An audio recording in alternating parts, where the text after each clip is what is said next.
Kumusta mga kaalam? Naranasan mo na bang managinip ng isang White Christmas? Yung tipong nakabalot ka sa makapal na kumot, may mainit na tsokolate sa kamay, at pinapanood ang pagbagsak ng niyebe sa labas ng bintana, tapos bigla kang nagising sa katotohanan na ang tanging bumabagsak lang ay ang butil-butil mong pawis dahil sa sobrang init. Nakaka-relate ka ba? Madalas nating itanong, bakit nga ba sa dinami-dami ng bansa sa mundo, tila kinalimutan ng winter ang Pilipinas? Bakit puro summer at tag-ulan lang ang nadarama natin dito? Well, today, i-decode natin ang misteryo sa likod ng perpetual summer ng Pilipinas. So, ihanda mo na ang paborito mong pampalamig dahil mag-uusap tayo tungkol sa init.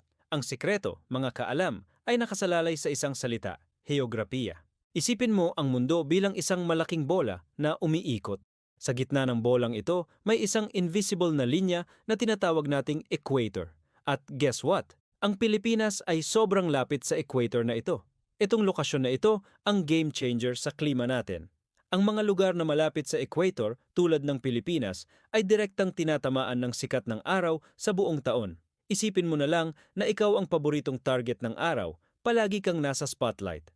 Dahil dito, dire-diretso ang pagtanggap natin ng init, kaya naman hindi bumababa ng husto ang temperatura para magkaroon ng winter. Sa madaling salita, VIP tayo sa sunbathing department 24/7, 365. Ngayon, baka isipin nyo, teka, hindi ba umiikot ang Earth sa araw at may tilt ang axis nito? Yun ang dahilan ng seasons, di ba?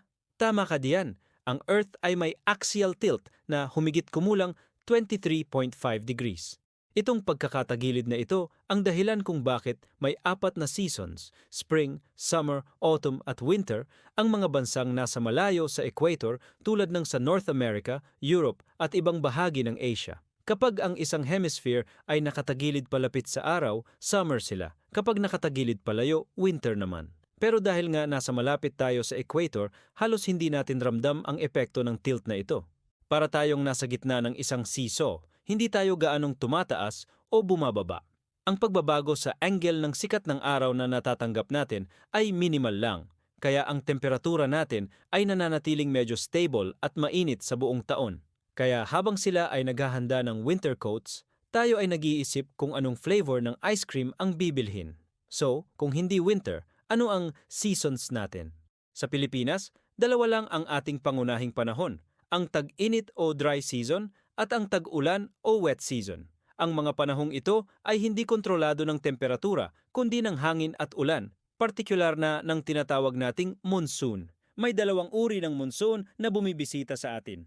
Una, ang habagat o southwest monsoon.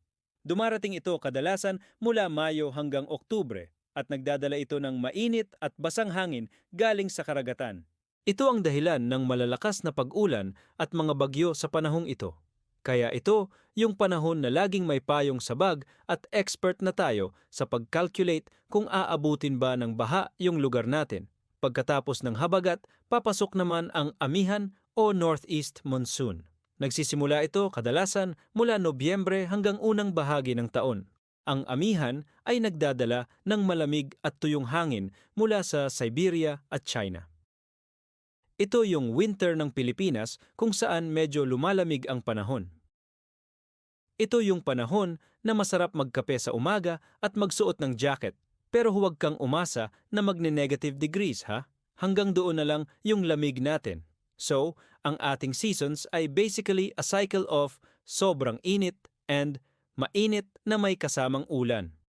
Simple, di ba? Pero teka, may exception.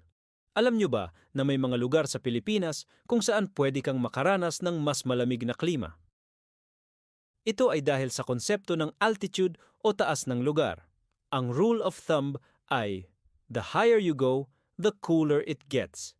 Kaya naman ang mga lugar tulad ng Baguio, ang summer capital of the Philippines, Sagada, at ang matataas na bahagi ng Mindanao tulad ng Bukidnon ay may mas malamig na temperatura kumpara sa Kapatagan. Sa Baguio, umaabot pa nga sa single digits ang temperatura tuwing amihan season. Kaya kung naghahanap ka ng temporary escape sa init at gusto mong magsuot ng bonnet at scarf, alam mo na kung saan pupunta. Pero kahit sa pinakamalamig na parte ng Baguio, hindi pa rin sapat ang lamig para mag-snow. Kailangan kasi ng temperatura na 0 degrees Celsius o mas mababa pa para mabuo ang snow. Ngayon, isipin natin paano kung biglang nagka-winter sa Pilipinas. Fantasy mode muna tayo.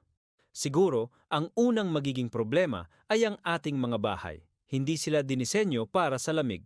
Ang mga pananim natin, tulad ng palay, mais at niyog, ay hindi sanay sa malamig na temperatura. Malaki ang magiging epekto nito sa ating agrikultura at food supply. Ang ating katawan na sanay sa tropikal na klima ay siguradong maninibago. Maglalabasan ang mga jacket at kumot na nakatago sa baul. At ang pinaka-iconic, siguradong magiging national sport ang paggawa ng snowman sa harap ng bahay. Pero sa realidad, ang biglaang pagbabago ng klima ay isang malaking sakuna. Kaya kahit minsan ay nangangarap tayo ng winter, mas mabuti na sigurong manatili sa klima na kinalakihan natin. Ang tropikal na klima natin ay mayroon ding mga biyaya. Dahil sa init at sapat na ulan, mayaman ang Pilipinas sa biodiversity. Napakaraming halaman at hayop ang nabubuhay lang dito sa ating bansa.